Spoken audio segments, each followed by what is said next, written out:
உங்களில் யார் யாரெல்லாம் நேராக படுத்து ரொம்ப நேரம் தூங்க முடியல, அதாவது சுப்பைன் லைன்னு இங்கிலீஷில் சொல்லுவாங்க, மட்ட மிளகா படுத்து தூங்குறது, இப்படி நேராக படுத்து யாராலெல்லாம் தூங்க முடியலையோ உங்கள் எல்லாருக்கும் பெரிய பிரச்சனை வர காத்திருக்கு.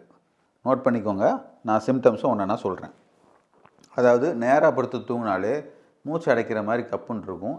வலது பக்கம் திரும்பி படுத்துக்குவீங்க அல்லது இடது பக்கம் திரும்பி படுத்துக்குவீங்க. இப்போ இடது பக்கம் திரும்பி படுக்கக்கூடாது, ஹார்ட் அமுகுன்னு ஒரு பக்கம் பயமுறுத்துறாங்க. அது ஒரு பக்கம் இருக்கட்டும். பட் நேராக படுத்து தூங்கினாலே ஒரு அசௌரியத்தை உணர்றீங்க, லேசாக மூச்சு முட்டுற மாதிரி இருக்கும், டக்குன்னு திரும்பி படுத்துக்குவீங்க. ஆனால் உங்களுக்கு ஃப்யூச்சரில் தோள்பட்ட வலி வரும், புடனி வலி வரும், யூரின் நடக்க முடியாது, இந்த மாதிரி ஒவ்வொரு பிரச்சனையாக வரும். ஆனால் ஒவ்வொன்றுக்கும் நீங்கள் ஒவ்வொரு வைத்தியமாக பண்ணிகிட்ருப்பீங்க. இது எல்லாத்துக்கும் காரணம் நேராக படுத்து தூங்க முடியாதுன்னு உங்கள் எவ்வளோ பேருக்கு தெரியும்.